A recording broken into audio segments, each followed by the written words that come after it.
Am I the asshole for telling my friend his wife couldn't pull off a bathing suit? I have been informed by my friend that my wife seems to have a lot of body confidence on a few occasions.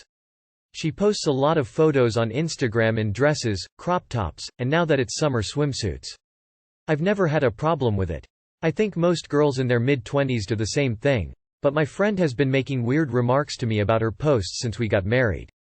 He essentially says her posts are too provocative for a married woman and that she's putting herself online like she's a single woman.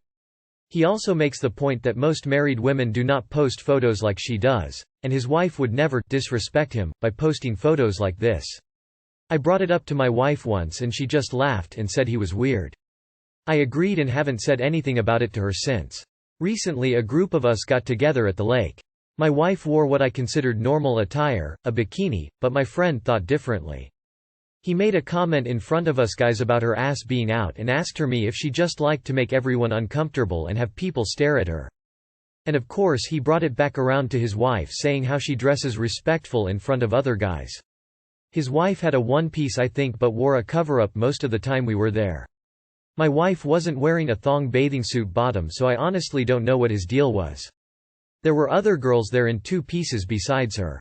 I had honestly had enough of his incessant continuous comments about my wife and how he was continually comparing her to his more conservatively dressed wife, so I said, "Your wife just dresses like that because she can't pull off a swimsuit. Stop fixating on my wife, bro, it's getting old fast." I know his wife hadn't caused anything and probably didn't deserve that, but it did get him to shut up. We actually haven't talked since then, to which I don't really care. We'll probably run into each other the next time we have a friend throw an outing though. I do feel like his wife didn't deserve that, even if she didn't know I said it, so I'm wondering if I'm an asshole.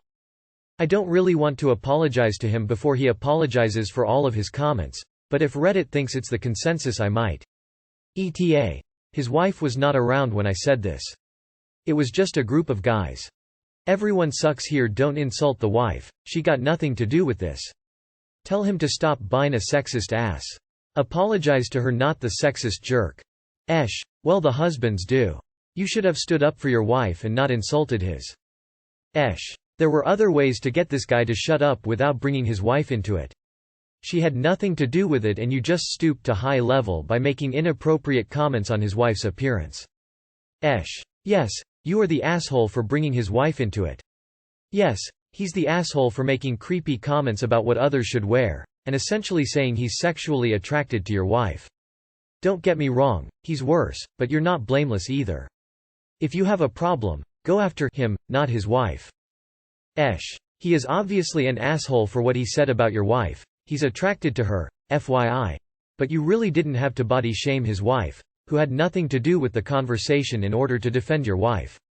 It just made both of you look like butts. Lord, you and your friend both trash.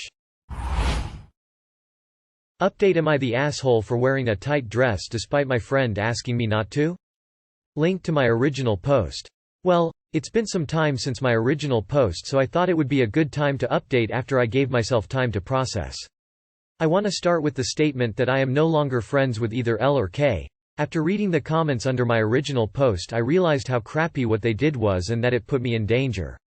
The night after they vandalized my stuff, we went out to breakfast and I let them know that since I am the only person whose name is checked in on the hotel and my boyfriend paid for it, they both had 5 hours to pack and find another place to stay, or they could talk it out with me and pay for the clothes, shoes that they damaged. This was not met kindly and both of them started cursing me out and telling me I was a selfish, conniving snake-ass bitch. I told them that it was their choice to destroy my clothes and all I wanted to do was to talk it out with them and figure out why this had to happen in the first place. I didn't get a straight answer other than I'm a selfish pick-me who doesn't deserve anything I have. So, I took it as them giving me my answer. Luckily they were not difficult besides some passive-aggressive comments. I enjoyed the rest of my vacation as best as I could given that I was alone. Luckily a lot of the local women were extremely kind and chatted with me wherever I was, so it didn't feel as bad. I've been home for a little less than a week and have received several nasty text messages from both L and K plus some mutual friends. I've spent most of this week trying to come to terms with the fact that I am losing several friendships over this. Thanks for all the help though. The comments really gave me solid advice and the guts to actually stick up for myself in this situation. And #X200B. Edit. I forgot to mention this but, to the one person under my original post who said they would try to sleep with my boyfriend, they did. The day after we got home my boyfriend showed me a text Kay sent him. Basically, it was a lengthy text message about how I'm only with him because he has money and that they should meet up for coffee so she could show him he deserves better. That is ironic for two reasons. I loved him the same while he was a broke college student working retail and my family got him the job he has now. Edit 2. Just for my other lovely ladies out there, if you are looking for a good faux leather dress, here is the link for the one I bought. If you are gonna get it, order a size up. For reference, I ordered a small, and my measurements are 38, 23, 30. Sorry I had to remove the link because of how it looked. If you want the dress you can go through my comment history because I recommended it to someone.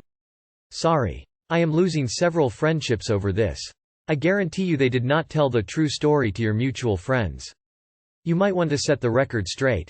Listen, I got sexually assaulted from my friends abandoning me for stupid reasons. These people sound awful and I hope you able to understand that their behavior does not reflect on you but on them and their character. You also had your first holiday alone and the ability to go traveling alone is a great life skill to have. I am glad you got your first solo trip under your belt at such a young age. Character building stuff. Good for you. Also your friends don't understand what a pick-me is. Idiots. These women were never your friends. Real friends, people who actually care about you, would never act like that. Best to just block them, and their supporters, and move on with your life. I can't believe adults act like this. I'm sorry they did those shitty things and I'm glad you've moved on in life. Heart. LMAO. I'm so happy you kicked those jealous trolls out of your hotel room. I'm absolutely shocked that they had the audacity to do that to you when you paid for their hotel. Am I the asshole for putting an incriminating to-do list on my wall when my landlord showed my apartment? My landlord is kinda a slumlord and I'm moving out over it. He was showing the apartment and I wrote a to-do list on my whiteboard saying, to do. Pay bills. Rent. $700. Electric. $300. Cell phone. $62. Buy. Toilet paper. More roach traps. Rat traps. Chores. Car oil change. Move things out of closet with plumbing leak above. Laundry. Handwash blazers. Buy mom birthday gift and card. Follow up on repairs. Roaches, ceiling leak, mold, no hot water. Pack for Seattle work trip. Work. A bunch of work tasks listed. I wrote in permanent marker figuring he might try to wipe off the parts that mention roaches and water leaks and shit. It can still come off with an alcohol wipe. And whenever he showed it, I think people noticed because nobody has been interested in the apartment. He's also noticed and told me to take it down and I ignored the messages.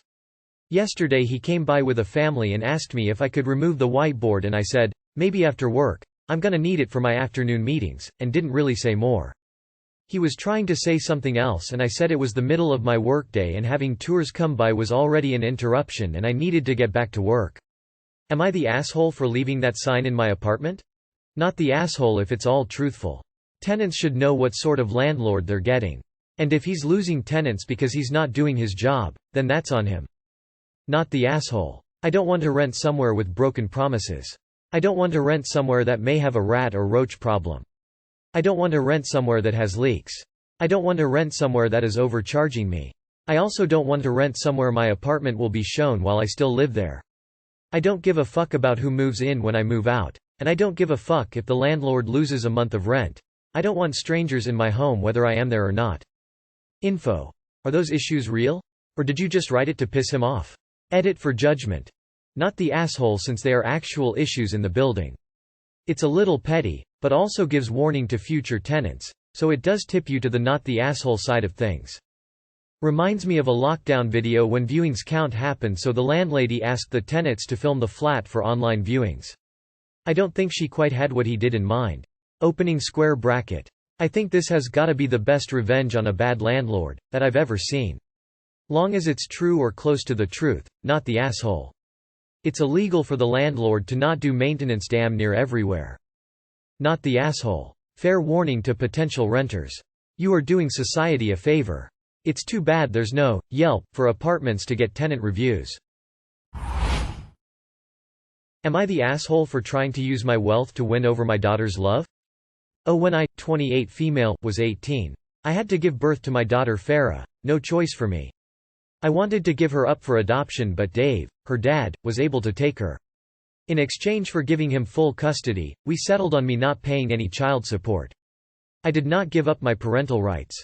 I thought I did what was best for me at the time. It let me focus on getting my degree, have fun and start my own business, which has become wildly successful. When not studying or working or clubbing, however, I was very depressed and wound up torpedoing every relationship I was in, and it's all because I regretted my decision. Last year, my dad died and I inherited almost everything. This has pushed my personal wealth into 8 figures when you add up property and stuff. It just made me more depressed cause I never got to fix things with my dad, and it's like I have all of this but for what? So, I finally decided to be brave and reach out to Dave cause maybe if I could have Farah in my life, I could be happy. Dave set up a meeting last year, and as soon as Farah saw me she rushed at me and hugged me and called me mommy. It was amazing and I honestly started crying. It has been so great since then, getting to know her, pick her up from school, hear about her day, help with homework, get to hug and kiss her. Even getting yelled at her when she's upset is something I wouldn't give up. And I hate that I wasn't part of this before. It's like I have a real purpose and all this money finally means something. I don't try and flex my wealth on Dave or his wife Lydia, but they've made remarks about how cool Farah thinks my car is or how I have a cleaning lady. But I never bought anything for her without clearing with them first. In exchange for visitation, I have paid back child support and am paying it now to have her in my life. We currently have a meeting to restructure the custody agreement so I can get her on weekends. Yesterday was Farah's birthday and the party is on Saturday, but as a surprise I got her one of those toy Jeeps that kids ride around the block in and a full street hockey setup, and those are the first gifts I didn't clear. She loved those so much, but Dave and Lydia got upset, but I was like, if we're restructuring the custody, I shouldn't need approval to buy things anymore.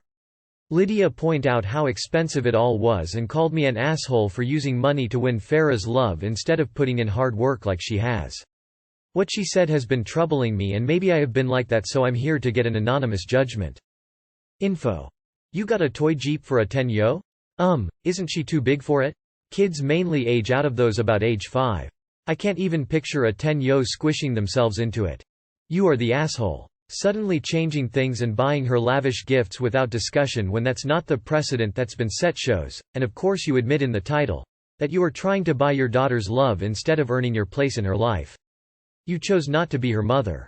Had it not been for her dad taking her rather than her being put up for adoption as you wanted, you wouldn't have an option to be doing this right now at all, as you'd have zero parental rights whatsoever. Show some respect for the people who put 10 years of time, love, hard work, and money into raising their child while you set her aside only to come pick her back up when you felt it was convenient. You are the asshole. You getting the kid on we doesn't mean that you can do whatever. It's called co-parenting, and maybe Dave doesn't want his child to grow up spoiled, and maybe he and his wife are worried that Farah is going to want to live with you because you can afford to buy her anything she wants, which is not fair as you get a 10-year-old kid and you didn't do the hard work that comes before that. First off, I'm glad you're back in your daughter's life. With that said, Dave and Lydia have established a set of values with Farah. Because of the difference in economics, what you seem to be a nothing purchase, they on the other hand will deem it expensive and or excessive. You also didn't mention if Dave and Lydia have children on their own. If they do, children will get jealous if they see their sibling being treated differently, from toys to vacations to other gifts.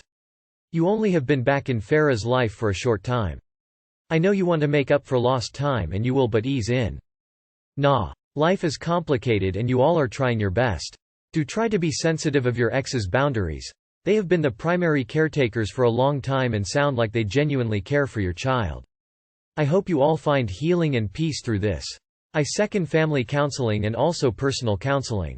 Soft, you are the asshole. Good for you for trying to repair your relationship with your daughter. It doesn't appear that you're using your money to win her over. If you can get her nice things, that's fine, but you still want to discuss these matters with her father.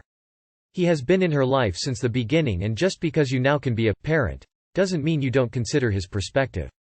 Please understand it's a new adjustment for their dynamic now that you want to get involved, and remember, children shouldn't be comfort blankets when life goes haywire.